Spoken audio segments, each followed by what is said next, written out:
Berita Majelis GKJ Sarimulyo 28 November 2021. Shalom Bapak Ibu dan Saudara sekalian yang berbahagia dimanapun berada. Kita patut bersyukur karena kita masih diberi kesehatan dan kesempatan bertemu sampai hari ini. Bersorak-soraklah bagi Tuhan, beribadahlah kepada Tuhan dengan sukacita, sebab Tuhan itu baik, kasih setianya untuk selama-lamanya, dan kesetiaannya tetap turun-temurun. Sebelum memulai ibadah ini, saya akan membacakan beberapa warta jemaat yang demikian. Yang pertama, perjamuan kudus. Dalam kebaktian minggu depan, yakni pada kebaktian minggu tanggal 5 Desember 2021, majelis akan melayangkan perjamuan kudus pada pukul 8.30 WIB dengan pengantar bahasa Indonesia. Kepada segenap warga jemaat yang telah diperkenankan untuk ikut dan tidak berhalangan, kami mohon agar mempersiapkan diri dengan mengikuti persiapan atau pendadaran secara mandiri. Yang kedua, himbauan menghadiri kebaktian. Sebagai wujud pembinaan rohani warga, majelis menghimbau segenap warga jemaat yang berusia 16 tahun sampai dengan 64 tahun untuk menghadiri kebaktian minggu pada pukul 8.30 WIB dan kebaktian minggu keempat pukul 17.00 WIB dengan protokol kesehatan. Yang ketiga, kebaktian untuk Adioswo. Majelis akan mengadakan kebaktian khusus bagi warga Adioswo yang berusia 65 tahun ke atas besok pada kebaktian hari Minggu tanggal 12 Desember 2021 pukul 6.30 WIB dengan protokol kesehatan, dan dimohon membawa kartu vaksin COVID-19 yang ditunjukkan kepada petugas. Mohon perhatian dan kehadiran Bapak Ibu Adioswo. Yang keempat, persembahan penyelenggaraan sidang ke-32 Klasis Yogyakarta Utara. Untuk mencukupi kebutuhan penyelenggaraan sidang ke-32 Klasis Yogyakarta Utara dengan Gereja Penghimpun GKJ Sarimulyo pada tanggal 28 dan 29 Januari 2022, majelis mengadakan persembahan penyelenggaraan sidang ke-32 Klasis Yogyakarta Utara dengan melalui kotak persembahan di gereja atau melalui transfer bank BNI, BRI, dan BCA atas nama Gereja Kristen Jawa Sarimulyo. Mohon perhatian dan partisipasi segenap warga jemaat. Yang kelima, pemberkatan nikah. Saudara-saudari yang akan mendapatkan peneguhan pernikahan dan pemberkatan perkawinannya adalah Saudari Andriana Hutami Majestika, putri Bapak Ibu Triharjono, warga GKJ Sarimulyo, wilayah 3, dengan Saudara Aringgo Mesah, warga GKJ Klaten. Kebaktian peneguhan nikah dan pemberkatan perkawinan akan dilaksanakan pada hari Sabtu tanggal 11 Desember 2021 pukul 16.00 WIB di Hotel Hyatt Regency Yogyakarta.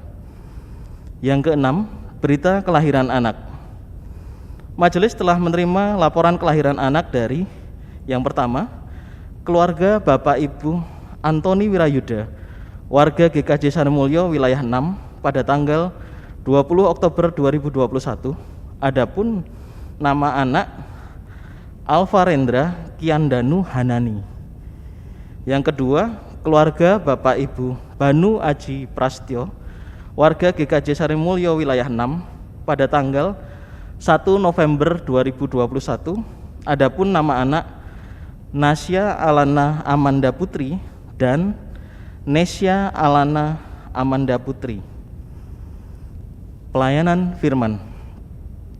Yang akan melayangkan firman pada hari ini pukul 17.00 WIB adalah Pendeta Ardi Tulus Arianto SSI. Mari sebelum ibadah dimulai, kami persilahkan jemaat untuk mengambil waktu saat teduh pribadi.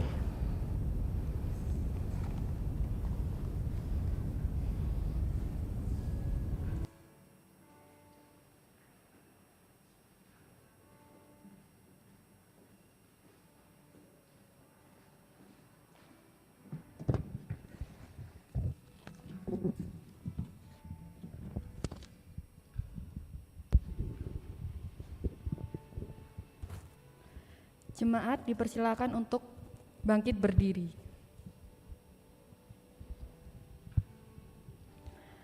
Ada yang menganggap penantian adalah hal yang membosankan. Selain membuang waktu, kita juga terkadang diperhadapkan pada ketidakpastian akan apa yang kita nantikan. Apakah yang kita nantikan itu akan tiba dan membawa kelegaan, ataukah penantian itu menjadi sia-sia dan menyisakan kekecewaan?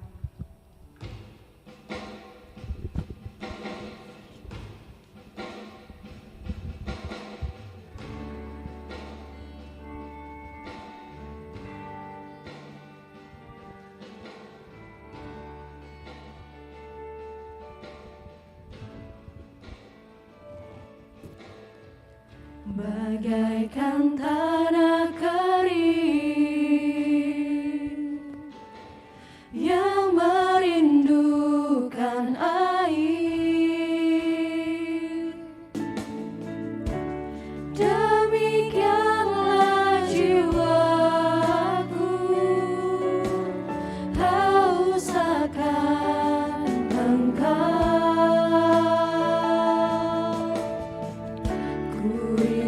Selalu hadir-Mu di hidupku, memulihkan jiwaku, hapuskan air mataku.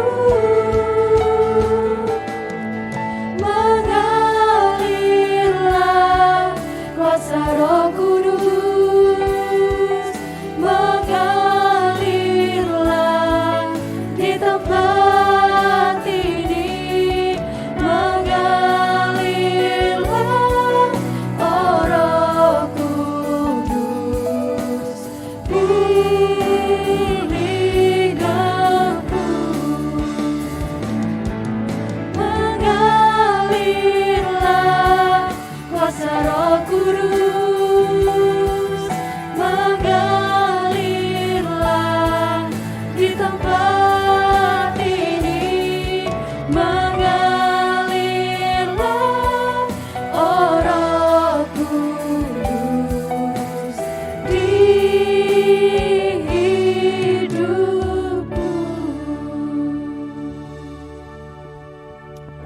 Jemaat yang terkasih dalam Tuhan, marilah masa penantian dalam minggu Advent pertama ini kita dasari dengan pengakuan bersama bahwa pertolongan kita ialah berasal dari Allah, Pencipta langit dan bumi.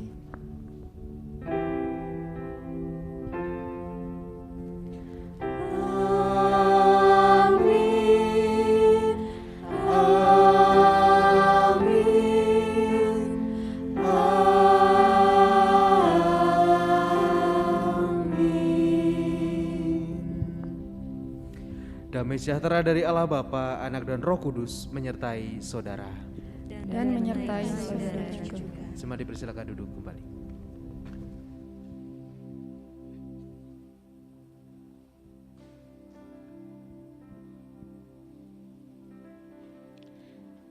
Penantian akan hadirnya Sang Mesias membawa kita pada pengharapan. Pengharapan akan kehidupan yang lebih indah dan mengagumkan. Ia menjanjikan akan kedatangannya, dan ia menjanjikan tentang pemenuhannya. Namun, haruskah kita menantikan kedatangannya hanya dengan diam dan membiarkan semuanya terjadi? Tidak adakah yang bisa dan patut kita kerjakan? Merawat kehidupan dengan doa, sejauh mana kita menghadapi doa itu?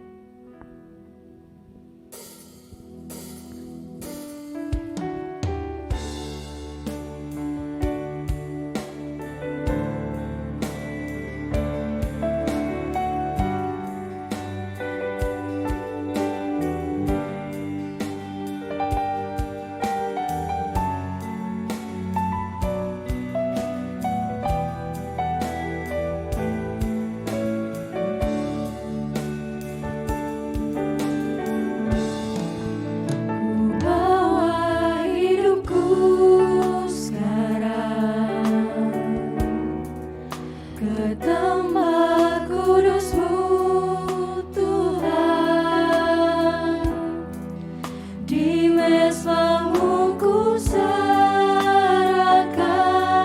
seluruh hidupku,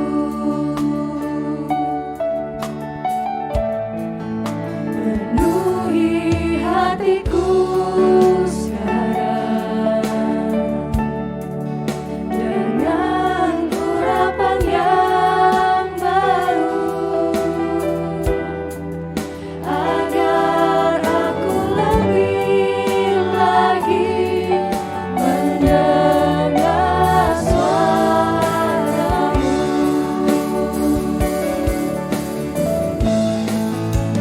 Jadikan aku Tuhan,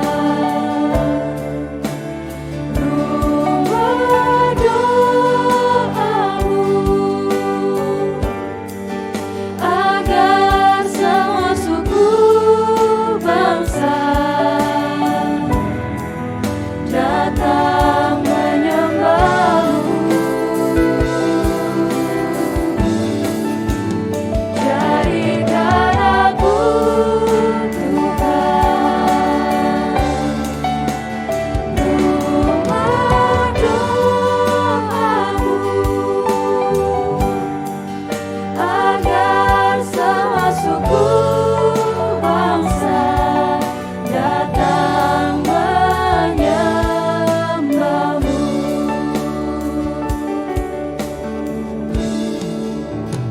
Jadikan aku Tuhan, rumah doa-Mu,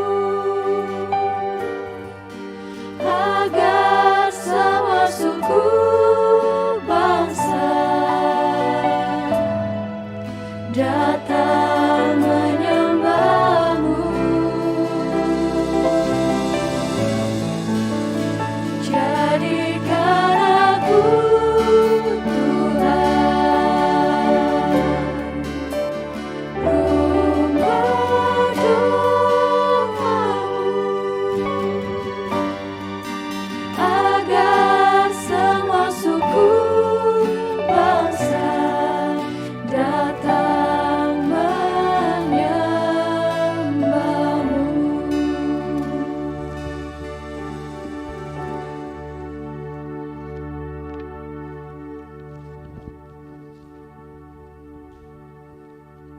Doa menjadi salah satu bentuk dalam kita mengasihi sesama kita. Doa untuk kedamaian dan sukacita dalam kehidupan mereka. Ada tertulis dalam Matius 7 ayat 12a. Segala sesuatu yang kamu kehendaki supaya orang perbuat kepadamu, perbuatlah demikian juga kepada mereka. Kita seringkali meminta orang lain untuk berdoa bagi kita. Akan tetapi, seringkali juga kita hanya berdoa untuk diri kita sendiri.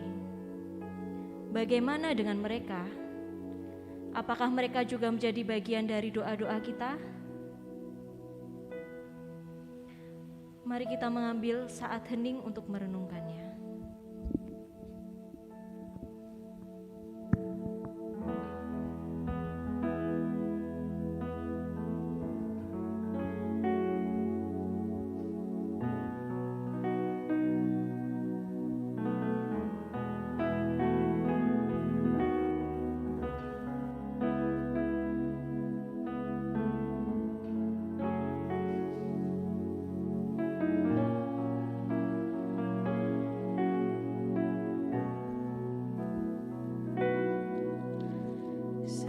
Seringkali ku datang Tuhan, hanya karena sejuta keluhan. Seringkali ku lupa Tuhan, seharusnya ku datang dengan segenap rindu dari lubuk hatiku, dengan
mengasihimu, Yesus.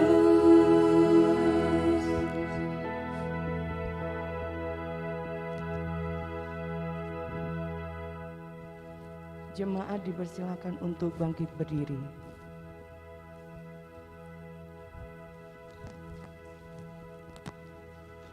Ia dengan cinta kasih-Nya yang tak terselami memberikan pengharapan atas kita, atas kesalahan-kesalahan yang telah kita perbuat.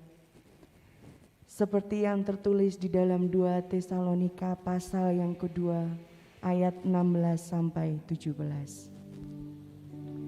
Dan Ia, Tuhan kita Yesus Kristus dan Allah Bapa kita, yang dalam kasih karunia-Nya telah mengasihi kita dan yang telah menganugerahkan penghiburan abadi dan pengharapan baik kepada kita. Kiranya menghibur dan menguatkan hatimu dalam pekerjaan dan perkataan yang baik.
Dia melebihimu.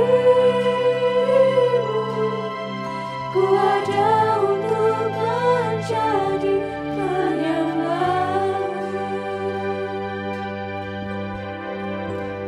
Mari bersama kita berdoa. Kami datang ke hadirat-Mu Tuhan, bukan karena kami begitu percaya diri akan kekuatan kami, tetapi kami datang justru karena kami menyadari tentang kelemahan kami dan kami ingin mengenal Engkau dengan lebih dekat. Tolonglah kami Tuhan untuk kami bisa mengenal-Mu. Tolonglah kami untuk kami bisa semakin dekat dengan-Mu. Melalui firman yang akan kami renungkan bersama saat ini, kiranya kami boleh semakin mengenal Engkau dan kami boleh semakin memahami apa yang menjadi kehendak Tuhan atas kehidupan kami. Tolonglah kami Tuhan di dalam merenungkannya, mampukanlah kami. Dan biarlah dalam perenungan ini pun Roh Kudus-Mu menerangi hati dan pikiran kami, sehingga di dalam ketidakcakapan kami, di dalam kelemahan kami, dan di dalam setiap cacat celah kami boleh tetap Engkau mampukan. Kami serahkan Tuhan untuk perenungan bersama yang akan kami lakukan pada saat ini ke dalam tangan-Mu. Kiranya Engkau yang hadir dan berfirman serta berkuasa atas kami. Terima kasih Tuhan. Amin.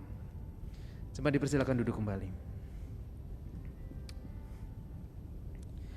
Saat ini bersama kita akan merenungkan firman Tuhan yang tertulis di dalam Injil Lukas pasal 21 ayat 25 sampai dengan ayat 36. Injil Lukas pasal 21. Injil Lukas pasal 21 ayat 25 sampai dengan ayat 36 yang demikian sabdanya. Kedatangan Anak Manusia, perumpamaan tentang pohon ara. Dan akan ada tanda-tanda pada matahari dan bulan dan bintang-bintang, dan di bumi bangsa-bangsa akan takut dan bingung menghadapi deru dan gelora laut. Orang akan mati ketakutan karena kecemasan berhubung dengan segala apa yang menimpa bumi ini, sebab kuasa-kuasa langit akan goncang. Pada waktu itu orang akan melihat Anak Manusia datang dalam awan dengan segala kekuasaan dan kemuliaannya. Apabila semuanya itu mulai terjadi, bangkitlah dan angkatlah mukamu, sebab penyelamatanmu sudah dekat. Lalu Yesus mengatakan perumpamaan ini kepada mereka. Perhatikanlah pohon ara dan pohon apa saja. Apabila kamu melihat pohon-pohon itu sudah bertunas, kamu tahu dengan sendirinya bahwa musim panas sudah dekat. Demikian juga jika kamu melihat hal-hal itu terjadi, ketahuilah bahwa kerajaan Allah sudah dekat. Aku berkata kepadamu, sesungguhnya angkatan ini tidak akan berlalu sebelum semuanya terjadi. Langit dan bumi akan berlalu, tetapi perkataanku tidak akan berlalu. Jagalah dirimu supaya hatimu jangan syarat oleh pesta pora dan kemabukan serta kepentingan-kepentingan duniawi, dan supaya hari Tuhan jangan dengan tiba-tiba jatuh ke atas dirimu seperti suatu jerat. Sebab ia akan menimpa semua penduduk bumi ini. Berjaga-jagalah senantiasa sambil berdoa, supaya kamu beroleh kekuatan untuk luput dari semua yang akan terjadi itu, dan supaya kamu tahan berdiri di hadapan Anak Manusia. Demikianlah pembacaan sabda Tuhan. Yang berbahagia ialah mereka yang dengan setia mendengarkan firman Tuhan dan yang memeliharanya. Maranatha.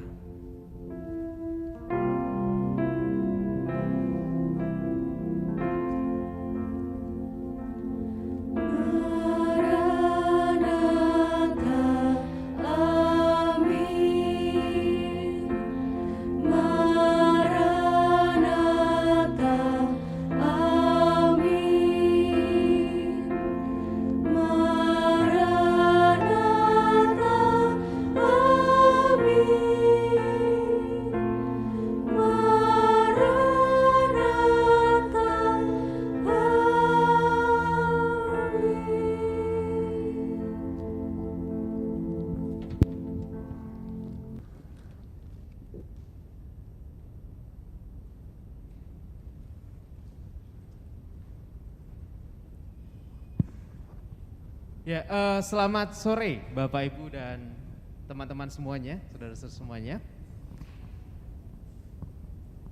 Kalau biasanya ketika kita ditanya tentang Kalau kita disuruh pilih nih, ada dua pilihan, kita punya pilihan.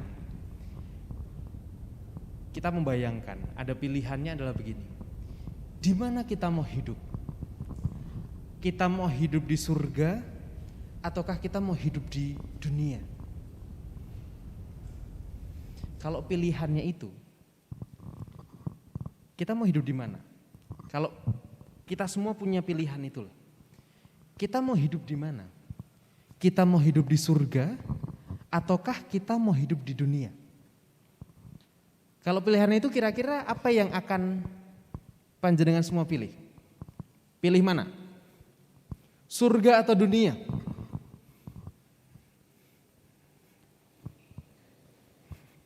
Pilih mana Mas Kris? Pilih? Kenapa pilih surga?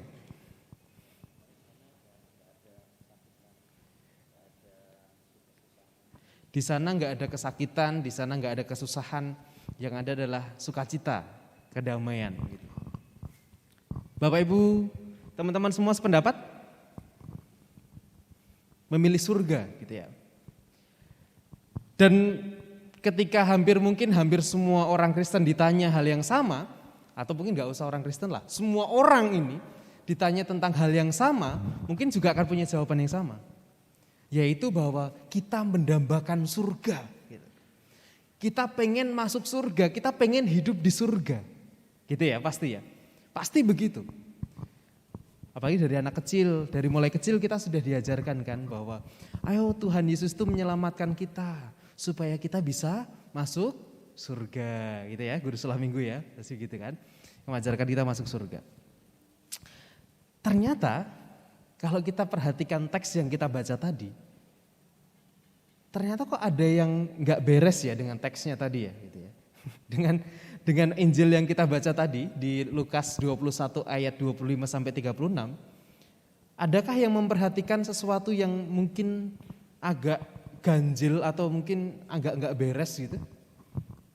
Ada yang menemukan sesuatu? Ada nggak? Kalau tadi kita memperhatikan begitu, ada yang menemukan sesuatu? Ini sampingnya Mbak Wina itu Mas siapa, saya kok lupa ya? Mas siapa Mas? Mas Rey. Kok Mas Rey kayaknya senyum-senyum begitu sepertinya. Apa Mas? Menemukan sesuatu kah? Belum. Adakah yang menemukan sesuatu di dalam teks tadi? Enggak, ini bukan soal ujian, jadi enggak, bukan bener-bener salah-salahan, bukan. Ini bukan soal ujian gitu ya. Kalau kita memperhatikan teks tadi, teksnya tadi tentang apa sih? Kedatangan anak manusia. Kemudian dijabarkan itu seperti digambarkan bahwa kedatangan anak manusia itu menjadi sesuatu yang sangat menakutkan, menjadi seperti bahwa langit semuanya itu sangat bergoncang begitu dan orang mati ketakutan karena cemas, karena takut dan sebagainya. Digambarkan seperti itu. Dan kemudian Yesus memberikan perumpamaan. Kalau engkau melihat pohon ara itu mulai bertunas dan pohon apa saja mulai bertunas, berarti itu sudah menunjukkan akan datang musim panas. Itu tandanya seperti itu jugalah kerajaan Allah. Jika nanti engkau sudah melihat tanda-tanda semuanya itu, maka engkau akan melihat sebentar lagi, tidak lama lagi, engkau akan melihat kerajaan Allah itu sudah dekat. Berarti yang datang siapa? Kitakah yang datang ke surga? Kitakah yang kemudian berangkat ke kerajaan Allah itu? Ataukah kerajaan Allah yang datang ke dunia? Ternyata teksnya bukan berbicara tentang bahwa kita semua mendambakan. Yesus tidak mengatakan bahwa engkau semuanya dipersiapkan supaya engkau masuk surga, bukan. Yesus mengatakan bahwa engkau harus berjaga-jaga supaya ketika kerajaan Allah itu datang, kita siap. Nah, seringkali kita berpikirnya terbalik. Terbaliknya adalah begini, kita hidup supaya bisa masuk surga. Yang jadi goalnya apa? surga. Jadi dunia seakan-akan menjadi sesuatu yang gak penting. Padahal Yesus itu turun ke sini. Padahal anak manusia itu akan datang bukan tetap berada di surga enggak, tapi dia datang ke dunia. Berarti bahwa dunia itu bukanlah sesuatu yang harus kita jauhi, dunia bukan sesuatu yang harus kita tinggalkan. Dunia juga bukan sesuatu yang harus kita abaikan karena kita mau merasakan surga. Kerajaan Allah akan datang ke sini. Kerajaan Allah akan datang. Dan kita diminta untuk bersiap-siap menyambut kedatangannya itu. Sehingga orientasi kita bukan tentang bagaimana kehidupan di surga nanti, bukan. Tetapi bagaimana kehidupan di dunia ini ketika nanti kerajaan Allah datang. Nah seringkali kemudian kita berpikirnya adalah kita berpikir selalu ke atas terus. Kita berpikir tentang surga terus. Kita berpikir tentang sesuatu yang rohani terus. Sampai-sampai kita meninggalkan apa yang menjadi pijakan kita. Sampai kemudian kadang ada pembedaan kan ya. Oh ini yang duniawi, ini yang rohani, itu yang sorgawi. Ini yang jasmani, ini yang rohani. Dan itu yang seringkali kemudian kita membuat kita, orang-orang Kristen, itu kita hidup seakan-akan kita hidup di awang-awang. Kita hidup dalam idealisme kita bahwa orang Kristen itu pokoknya mengurusinya tentang rohani. Orang Kristen itu isinya hanya harus berdoa. Tetapi kemudian kita tidak melihat realitas yang ada di sekitar kita. Karena kemudian kita seakan-akan terpisah-pisah antara bahwa hidup kita itu hanya untuk surga. Kehidupan kita itu hanya untuk yang rohani. Sehingga ya jasmani, yang duniawi menjadi sesuatu yang kita tinggalkan. Allah, Yesus justru menghendaki kita untuk kita tetap menyiapkan diri. Kan berjaga-jagalah, berdoalah supaya ketika kerajaan Allah itu datang, kita enggak kaget. Kita siap dengan kejadiannya itu. Salah satu caranya untuk kita berjaga-jaga adalah dengan berdoa. Nah kalau saya tanya, biasanya kalau kita berdoa isinya itu apa aja sih? Apa aja biasanya kalau kita berdoa isinya? Apa Win? Minta, permintaan. Apalagi? Ucapan syukur. Apalagi? Mengeluh, keluhan-keluhan atau curhatan-curhatan. Apalagi? Pernah berdoa kan ya? Wah ini ngeceh banget nih Mas Udito. Saya tiap hari berdoa loh. Apalagi? Tentang apa? Minta itu bisa macam-macam, minta pekerjaan, minta jodoh gitu ya. Atau juga minta-minta yang lainnya gitu. Atau juga bersyukur, atau juga mengeluh. Mengeluhnya juga sama, ini saya sudah jomblo lama gitu ya, Mas Daru ya. Jadi ini saya butuh minta sesuatu, mengeluh. Apalagi? Selain syukur, permintaan, keluhan atau curhatan, ya? Ujian. Yang ngendika siapa ya? Oh Mas Anggit ya? Ujian. Oh pujian. Pujian. Apalagi? Mohon ampun. Apalagi? Sudah? Sudah? Biasanya itu yang muncul kita dalam doa. Kita berdoa, kita kemudian minta sesuatu. Tuhan tolong berikan ini, Tuhan saya butuh ini, Tuhan saya perlu ini, Tuhan saya pengen ini, Tuhan saya pengen semuanya ini berjalan begini, saya besok mau ujian supaya saya bisa lulus, saya besok mau ngelamar kerja supaya saya bisa diterima, saya besok mau ngelamar pacar saya supaya bisa diterima, atau saya mau melangsungkan pernikahan supaya saya kemudian diberkati, atau saya minta ini, minta itu dan sebagainya. Atau juga Tuhan terima kasih untuk semua yang sudah Tuhan berikan.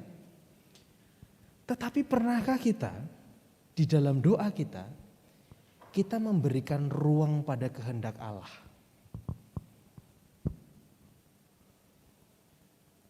Pernahkah kita kemudian di dalam setiap permintaan kita, di dalam setiap keluh kesah kita memberikan ruang pada kehendak Allah itu terjadi?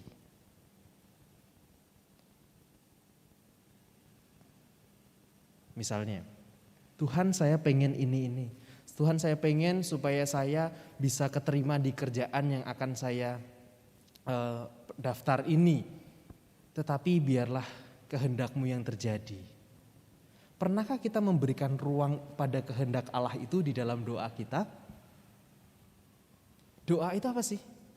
Doa itu kan katanya sarana komunikasi ya, betul ya? Kalau komunikasi itu kan berarti bukan satu arah. Kalau satu arah itu bukan komunikasi namanya, bukan dialog. Satu arah itu perintah. Kayak misalkan atasan kepada bawahan perintah, itu satu arah. Bawahan gak boleh nolak, harus sesuai dengan apa yang dikatakan oleh atasannya. Nah seringkali kita berbicara dengan Tuhan itu seperti kita berbicara pada bawahan kita. Tuhan saya pengen ini. Kalau gak terjadi, mutong. Yang itu. Saya itu sudah berdoa sekian lama, saya sudah meminta ini itu, saya sudah puasa, saya sudah ini melakukan banyak hal. Tapi kenapa Tuhan tidak mendengarkan doa saya? Tuhan itu enggak ada, Tuhan itu enggak adil dan sebagainya. Karena kita seolah-olah mau berbicara kepada bawahan kita.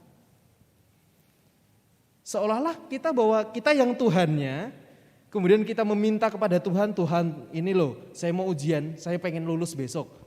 Harapan kita adalah, oh ya sudah, karena engkau minta lulus, oke saya luluskan. Tapi pernahkah kita membuka ruang pada kehendak Allah? Memberikan ruang pada apa yang menjadi kehendak Allah atas kehidupan kita? Jika kemudian kita isinya hanya menuntut terus. Lalu siapakah yang menjadi Tuhan di dalam kehidupan kita? Jangan-jangan yang kita sebut Tuhan itu adalah ya ego kita pribadi. Doa bukan hanya berbicara tentang apa yang kita inginkan. Doa itu dialog. Yang namanya dialog itu dua arah. Kita maunya apa, Tuhan maunya apa. Bukan tentang memaksakan apa yang pengen kita terima. Bukan tentang memaksakan apa yang pengen kita miliki. Oleh karena itu mari kita berikan ruang di dalam kita merawat kehidupan kita untuk mempersiapkan diri ketika kerajaan Allah itu datang. Ya persiapkanlah dengan doa, dengan memberikan ruang pada kehendak Allah. Seperti itu loh doanya Yesus ketika dia mau ditangkap itu loh. Tuhan jikalau mungkin biarlah cawan ini berlalu daripadaku. Tetapi Yesus tidak berhenti di situ ketika berdoa. Tuhan melanjutkan, Yesus melanjutkan doanya. Tetapi biarlah kehendak-Mu yang terjadi, bukan kehendak-Ku. Tapi pertanyaannya, siapkah kita ketika yang terjadi adalah kehendak-Nya Tuhan? Bukan kehendak kita. Mungkin akan jadi soal, misal ada orang yang sakit. Ada orang sakit, kemudian minta untuk didoakan. Kemudian yang berdoa itu berdoa gini, Tuhan kami mohon kesembuhan, tetapi biarlah kehendak Tuhan yang terjadi. Gitu. Wah itu mungkin yang orang berdoa itu yang diajak berdoa mungkin, ngono to iki. Karena aku pengen dhek iki mari, aku pengen si orang itu tuh sembuh, kok biarlah kehendak Tuhan yang. Karena seolah-olah kita membayangkan kalau biarlah kehendak Tuhan yang terjadi itu apa? Kematian kan gitu. Padahal kita kan nggak tahu gitu tentang kehendak Tuhan itu seperti apa. Kita seolah-olah membatasi bahwa kalau ada orang sakit kita berdoa biarlah kehendak Tuhan yang jadi. Itu kalau sudah terakhir-terakhir, udah mulai kritis, sudah mulai dokter mengatakan bahwa ini sudah sulit dan sebagainya, baru kita mengatakan biarlah kehendak Tuhan yang terjadi. Tetapi ketika orang itu masih dalam keadaan proses perawatan dan semuanya, pernahkah kita mengatakan biarlah kehendak Tuhan yang jadi? Karena kita hanya berpikir bahwa kehendak Tuhan itu pasti tentang kematian. Tuhan menghendaki kita untuk hidup di dalam kehidupan. Maka ketika kita di dalam doa kita memberikan ruang untuk kehendak Tuhan, maka kita menyediakan diri untuk kemudian dipelihara, kita menyediakan diri untuk dirawat, dan kita menyediakan diri untuk diberikan kehidupan. Kehendak Tuhan itu. Kita seringkali negative thinking sama Tuhan. Kita seringkali netting. Wah tuh kehendak Tuhan itu pasti yang gak enak-enak nih. Gitu. Wah yang jadi Tuhan tuh siapa kok belum udah memutusi itu. Urung-urung wis mutusi, kehendak Tuhan itu pasti jelek dan sebagainya. Mari kita coba berikan ruang pada kehendak Tuhan. Karena biarlah Tuhan itu yang merawat kita. Tuhan yang kemudian mengarahkan kita, Tuhan yang kemudian menolong kita ketika kita bingung dalam pilihan-pilihan kita. Itu terjadi ketika kita membuka ruang pada kehendak Tuhan. Dan doa, itu berarti kita membuka ruang untuk itu. Tapi pertanyaannya apakah kita siap untuk itu? Ya harus disiapkan. Kita nggak bisa terus-terusan berdoa hanya satu arah dan meminta Dia melakukan semua yang kita minta. Bukan seperti seorang anak kecil yang minta kepada orang tuanya, pokoknya aku mau ini. Kalau nggak dibelikan ya marah. Doa bukan seperti itu. Lalu yang kedua, ketika kita berdoa, seringkali kayak yang tadi disampaikan di doa bagian pengakuan dosa tadi. Kita seringkali meminta supaya orang lain mendukung kita dalam doa. Kita minta, Pak Pendeta tolong ya doakan saya. Mas Ardi tolong dong, itu saya dibantu dalam doa, begini saya sedang dalam pergumulan begini begitu. Kalau ketemu orang, tolong ya saya sedang dalam pergumulan begini. Kita selalu minta untuk kita didoakan. Tetapi seberapa sering orang lain masuk dalam doa kita? Pol-pole itu guru keluargane. Pol-pole itu hanya suaminya atau istrinya, pentok-mentoknya hanya orang tuanya, pentok-mentoknya hanya anak-anaknya atau keponakan atau siapapun, mbah dan sebagainya. Hanya family saja mentok-mentoknya gitu. Itu pun sudah bagus. Karena seringkali ya sudahlah berdoa untuk sendiri saja gitu. Tapi pernahkah orang-orang di sekitar kita yang dia bukan family kita, dia bukan keluarga kita, juga menjadi bagian dari doa kita? Seberapa sering itu terjadi? Kalau kita mau jujur mungkin kita bisa hitung dengan jari kita. Mungkin sesuatu yang kontinu untuk kita lakukan.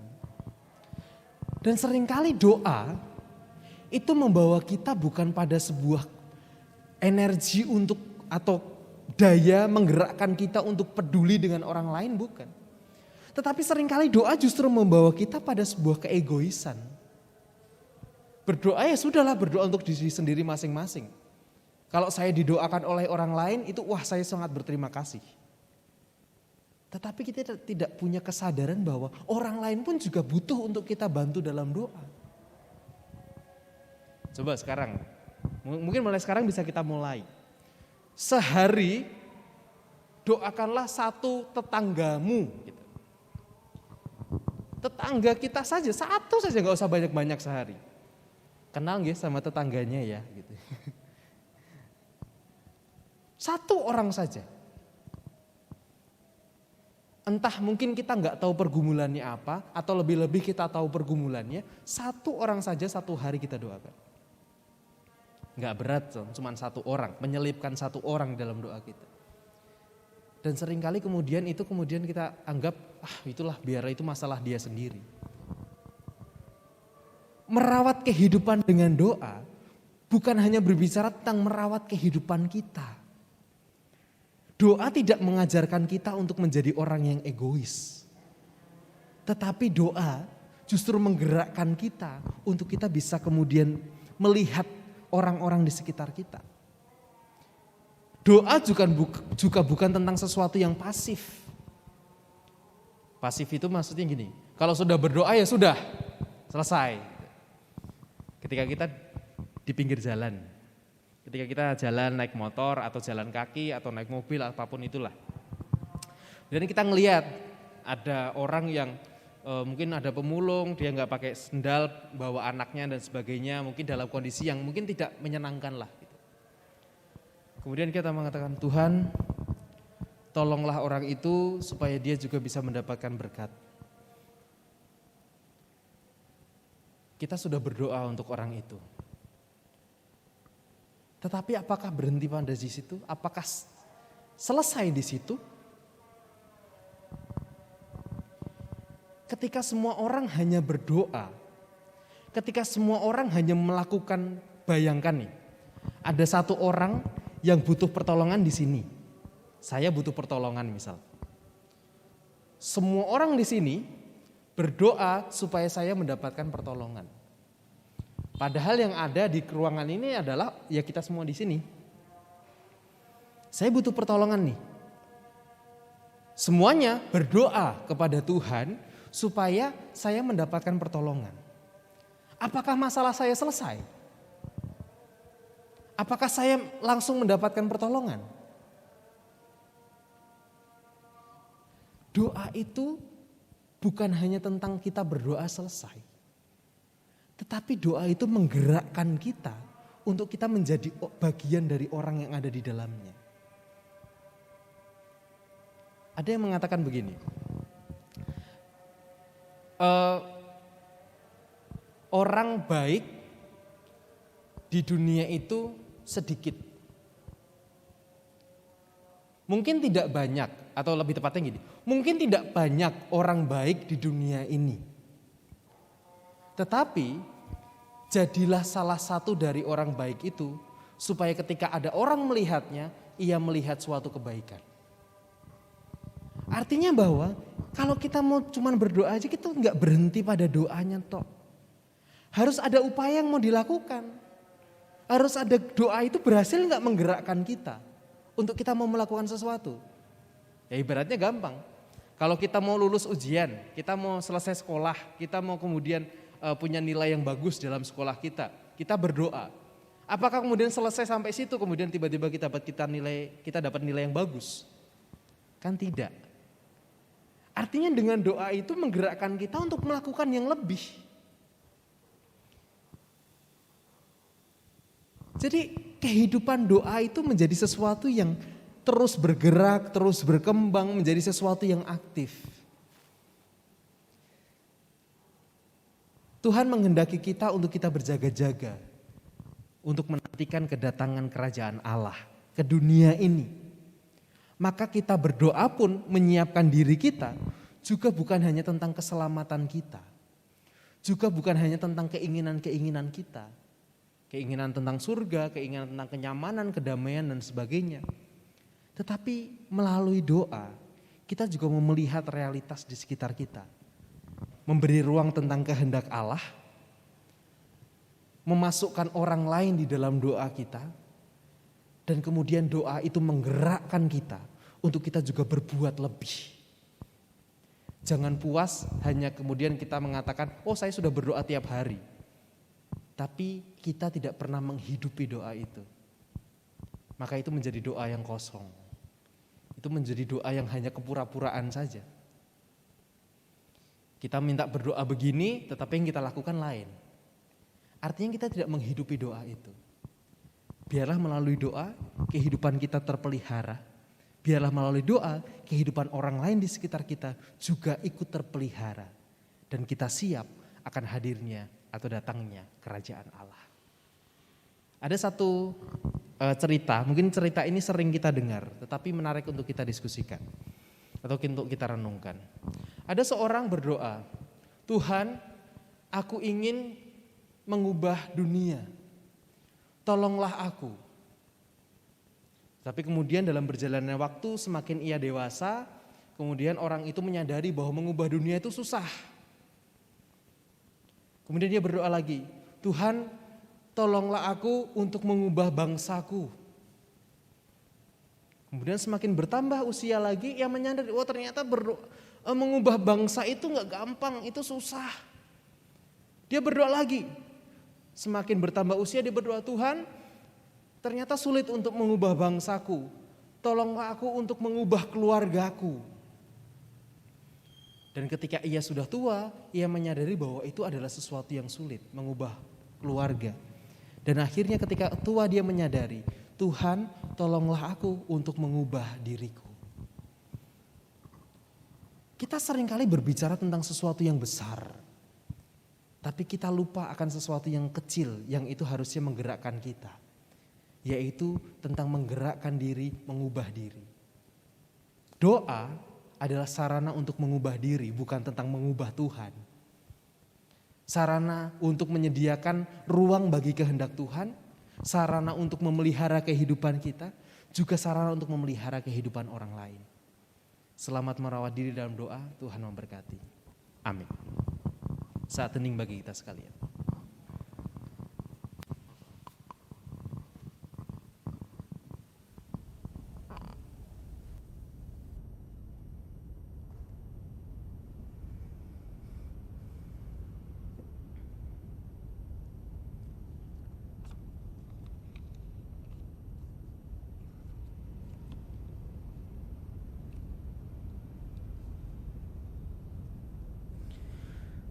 Jemaat yang terkasih dalam Tuhan, seperti yang telah diwartakan di dalam warta gereja bahwa pada hari Minggu depan, yaitu tanggal 5 Desember 2021, akan dilayankan sakramen perjamuan kudus pada ibadah Minggu pukul 8:30 pagi. Oleh karena itu, marilah bersama saat ini kita menyiapkan diri kita untuk kita masuk di dalam undangan sakramen perjamuan Tuhan. Sakramen perjamuan kudus bukan diperuntukkan bagi mereka yang tidak berdosa, tetapi sakramen perjamuan kudus diperuntukkan bagi setiap kita orang berdosa, yang dimana kita mau mengubah hidup kita, dan kita mau dan rindu untuk mendapatkan keselamatan dari Tuhan, dengan kesadaran bahwa kita tidak bisa menyelamatkan diri kita sendiri. Oleh karena itu, dalam mendasarinya, hendaklah kita merenungkan dua pertanyaan yang berikut. Yang pertama, apakah kita mengakui bahwa kita dahulu berada dalam kondisi tidak selamat, tetapi oleh karena anugerah Allah, kita diselamatkan melalui pengorbanan Tuhan Yesus Kristus? Kedua, apakah kita bersedia menyerahkan diri kepada Allah dengan bersungguh-sungguh menjalani hidup baru di dalam kuasa Roh Kudus sebagai ungkapan syukur atas anugerah keselamatan? Dan marilah bersama kita merenungkan dua pertanyaan tersebut.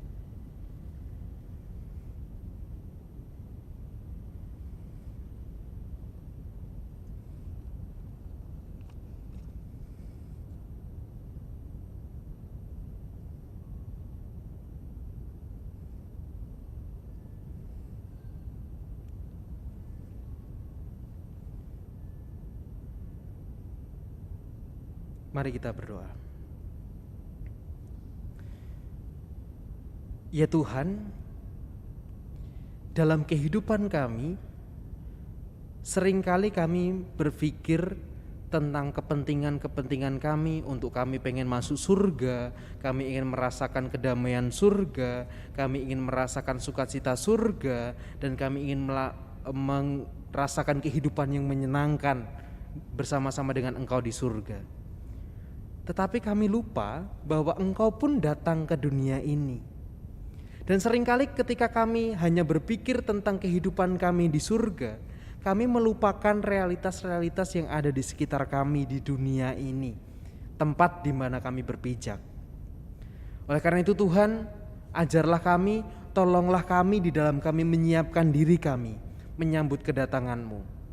Tolonglah kami untuk kami dapat mempersiapkan diri, mengubah diri kami, mengubah kehidupan kami seturut dengan kehendak Tuhan, sehingga ketika Engkau datang, kami telah siap.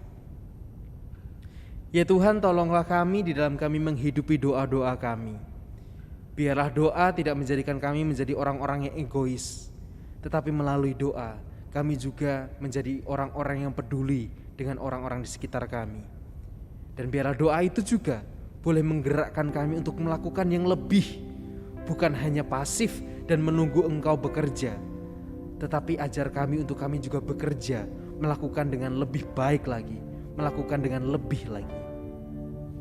Ya Allah, kami juga bersyukur jika minggu depan kami bersama-sama Engkau undang untuk masuk dalam sakramen perjamuan. Tuhan, tolonglah kami, mampukan kami di dalam kami mempersiapkan diri kami. Ajarlah kami untuk memaknai bahwa perjamuan kudus bukan hanya sekedar sebuah formalitas, bukan hanya sekedar sebuah ritual, tetapi biarlah itu benar-benar kami maknai sebagai sarana penyelamatan Tuhan, di mana kami pun menerimanya dan kami pun berkomitmen untuk mengubah hidup kami, untuk kami menjadi pribadi-pribadi yang baru, pribadi-pribadi yang lebih baik lagi.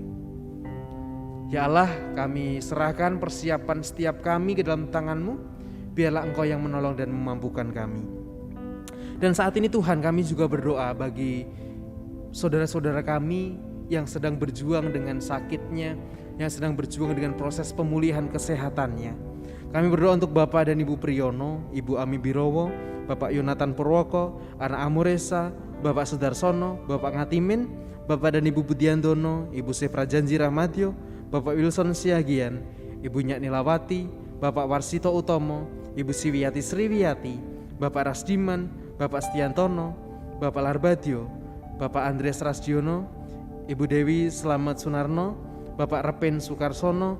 Juga kami berdoa untuk anak Nasya yang saat ini sedang dirawat di Rumah Sakit Panti Rapih. Kiranya Tuhan berkenan untuk memberkati setiap saudara-saudara kami ini, memberkati setiap proses pemulihan mereka, memberkati setiap proses pengobatan mereka, dan biarlah karya Tuhan yang terjadi atas kehidupan saudara-saudara kami ini. Demikian juga kami berdoa untuk orang tua kami Tuhan. Kami memasrahkan Ibu Rusmiati Buyung, Ibu Sarno, Ibu Tugira Sariman, Ibu Tijemangon Sentono, Ibu Murjangkung, Bapak Siswa Prayitno, Bapak Saharun, Ibu Joyo Pawiro, Bapak Sadal Paulus, Bapak Christian Dauriwu, Bapak Elias Sariman, Ibu Mardi Utomo, Ibu Waginah Paijo, dan juga untuk orang tua kami yang lainnya Tuhan. Tuhan kiranya juga menyertai mereka, menghadirkan kedamaian sukacita dalam kehidupan mereka. Biarlah kehidupan mereka boleh Tuhan rengkuh di dalam kasih dan penyertaan-Mu. Kami juga berdoa untuk setiap pergumulan-pergumulan kami yang kami alami saat ini Tuhan. Ketika kami mungkin saat ini bergumul dengan keluarga kami, dengan relasi kami dengan orang tua, dengan anak, dengan saudara kami, ataupun dengan siapapun di dalam keluarga kami. Ajar kami Tuhan untuk kami bisa memperjuangkan keutuhan keluarga kami. Ajar kami untuk tetap memperjuangkan karya Tuhan di dalam keluarga kami. Sehingga kami tidak kemudian hanya memikirkan diri kami sendiri, tetapi kami juga peduli. Kami juga memikirkan kondisi, posisi orang-orang yang ada dalam keluarga kami. Demikian juga Tuhan, ketika kami saat ini sedang berjuang di dalam pergumulan kami perihal pekerjaan. Kami masih belum juga mendapatkan pekerjaan sampai saat ini. Biarlah Tuhan juga mampukan kami, berikan kami kekuatan Tuhan, untuk kami bisa terus berupaya dengan lebih keras lagi. Tolonglah kami untuk kami dapat terus berjuang dengan tidak putus asa, dengan tidak kemudian gampang menyerah. Tetapi kami boleh terus untuk mengupayakan yang terbaik di dalam berkat dan penyertaan-Mu. Ya Tuhan, kami juga berdoa jika kami saat ini sedang bekerja, mengembangkan usaha, ataupun juga membuka peluang usaha yang lainnya. Biarlah Tuhan berkati setiap usaha dan pekerjaan kami, sehingga melalui usaha-usaha itu Tuhan boleh menghadirkan berkat atas kami. Dan biarlah usaha dan pekerjaan kami Tuhan berikan kelancaran, Tuhan berikan keberhasilan. Apapun usaha kami, apapun pekerjaan kami tahu bahwa itu baik untuk kami, dan berkat Tuhan akan tercurah atas kami melalui semuanya itu. Dan untuk kami yang mungkin juga berjuang di dalam sekolah kami, masih harus menyelesaikan mungkin TAS yang harus kami hadapi, atau juga tentang pekerjaan-pekerjaan yang lain, tugas-tugas yang lainnya, biarlah Tuhan juga mampukan kami untuk kami bisa menyelesaikan semuanya itu dengan baik, dan kami bisa bertanggung jawab atas kepercayaan yang telah Tuhan berikan melalui sekolah kami. Ya Bapa, kami menyerahkan untuk berbagai persoalan kami yang lainnya Tuhan. Engkau yang tahu setiap pergumulan pribadi-pribadi kami. Engkau yang tahu apa yang menjadi kerinduan kami. Dan biarlah Engkau juga mengajarkan kami untuk kami tetap berserah pada kehendak-Mu dan membiarkan Engkau berbicara dan berkarya atas kehidupan kami. Kami serahkan Tuhan seluruh kehidupan kami serahkan seluruh komunitas kami di mana Tuhan menempatkan kami, baik di gereja, baik di keluarga, baik di masyarakat, ataupun kehidupan kami bersama-sama sebagai bangsa Indonesia. Kiranya Engkau yang menolong dan memampukan kami untuk memeliharanya. Di dalam nama-Mu ya Yesus, kami serahkan setiap doa dan permohonan kami. Terima kasih Tuhan. Amin.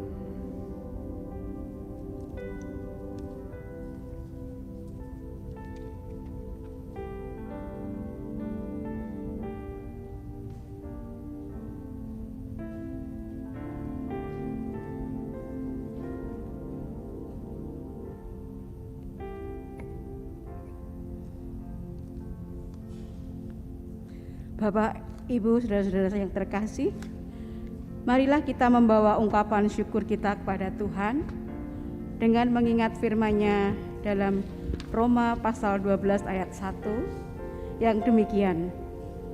Karena itu, saudara-saudara, demi kemurahan Allah, aku menasihatkan kamu supaya kamu mempersembahkan tubuhmu sebagai persembahan yang hidup, yang kudus, dan yang berkenan kepada Allah. Itu adalah ibadahmu yang sejati. Kotak persembahan telah disediakan di pintu masuk gereja. Bagi jemaat yang saat ini mengikuti ibadah dari rumah, dapat memberikan persembahan melalui nomor rekening gereja atau dapat menghubungi kantor gereja pada jam kerja. Pengumpulan persembahan akan kita iringi dengan pujian persembahan, yaitu persembahanku.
Kami undang untuk bangkit berdiri.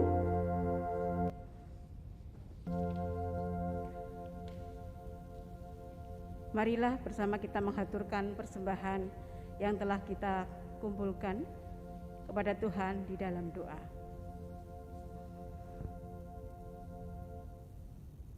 Tuhan Allah yang Maha Kudus, puji syukur kami haturkan karena Tuhan senantiasa memberkati kami. Terlebih pada sore hari ini, dalam ibadah kami ini, Tuhan memberikan kesempatan kepada kami untuk memberikan persembahan. Terimalah persembahan kami Tuhan. Tuhan sendirilah yang menguduskan persembahan kami yang sedikit ini agar layak dipergunakan untuk kemuliaan nama Tuhan. Kami berdoa untuk setiap tangan yang akan mempergunakan persembahan ini, ataupun setiap tangan yang mengelolanya.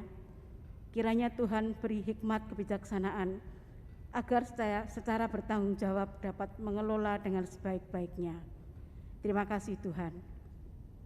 Tuhan Allah yang Maha Kudus, puji syukur kami haturkan karena kami pun telah menerima berkat firman Tuhan yang telah disampaikan oleh Pendeta Arditulus Arianto. Kiranya firman-Mu yang diberitakan menguatkan iman kami, mendorong kami untuk semakin mengasihi Tuhan dan sesama kami. Terlebih agar melalui hidup dan kehidupan kami, nama Tuhan semakin dipermuliakan. Berkatilah Pendeta Arditulus Arianto dalam pelayanannya dimanapun Tuhan pakai. Berikanlah kesehatan ekstra, dan Tuhan senantiasa mendampingi dalam setiap pergumulan-pergumulannya. Terima kasih Tuhan. Ampunilah akan segala dosa dan pelanggaran-pelanggaran kami. Doa dan ucapan syukur ini kami naikkan dalam nama Tuhan Yesus yang telah mengajar kami berdoa. Bapa kami yang di surga, dikuduskanlah nama-Mu, datanglah kerajaan-Mu, jadilah kehendak-Mu di bumi seperti di surga. Berikanlah kami pada hari ini makanan kami yang secukupnya, dan ampunilah kami akan kesalahan kami, seperti kami juga mengampuni orang yang bersalah kepada kami. Dan janganlah membawa kami ke dalam pencobaan, tetapi lepaskanlah kami daripada yang jahat. Karena Engkau-lah yang mempunyai kerajaan dan kuasa dan kemuliaan sampai selama-lamanya. Amin. Masih dalam tetap posisi berdiri, bersama-sama kita akan memperbarui pengakuan iman kita dengan mengucapkan pengakuan iman rasuli yang demikian. Aku percaya kepada Allah, Bapa yang Maha Kuasa, Khalik langit dan bumi, dan kepada Yesus Kristus, anaknya yang tunggal Tuhan kita, yang dikandung daripada Roh Kudus, lahir dari anak darah Maria, yang menderita di bawah pemerintahan Pontius Pilatus, disalibkan, mati dan dikuburkan, turun ke dalam kerajaan maut. Pada hari yang ketiga, bangkit pula dari antara orang mati, naik ke surga, duduk di sebelah kanan Allah, Bapa yang Maha Kudus, Maha Kuasa, dan akan datang dari sana untuk menghakimi orang yang hidup dan yang mati. Aku percaya kepada Roh Kudus, gereja yang kudus dan am, persekutuan orang kudus, pengampunan dosa, kebangkitan daging, dan hidup yang kekal.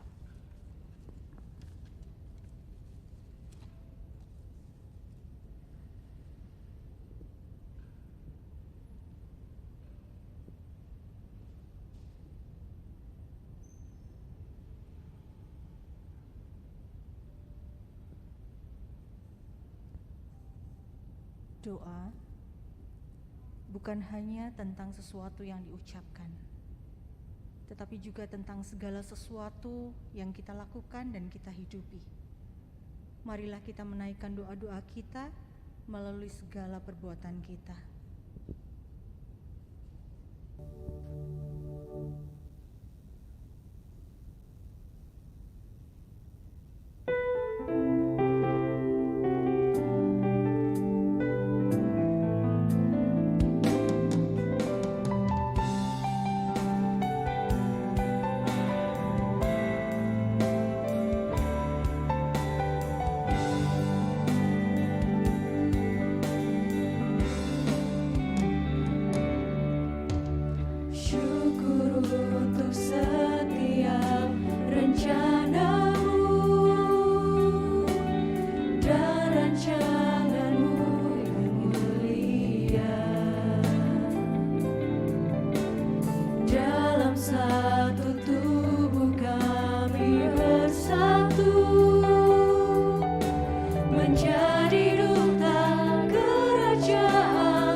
Ucapkan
Hanya namamu Tuhan ditinggikan,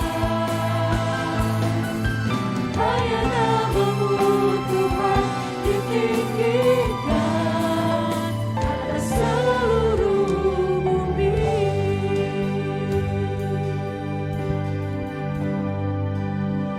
Hidupilah doamu, berjalanlah terus, berjuanglah dan perjuangkanlah setiap doamu dengan tindakan dan dengan segala perbuatanmu. Dan berjalanlah, berjuanglah teriring berkat yang dari Tuhan. Tuhan memberkati engkau dan melindungi engkau. Tuhan menyinari engkau dengan wajah-Nya dan memberi engkau kasih karunia. Tuhan menghadapkan wajah-Nya kepadamu dan memberi engkau damai sejahtera. Amin.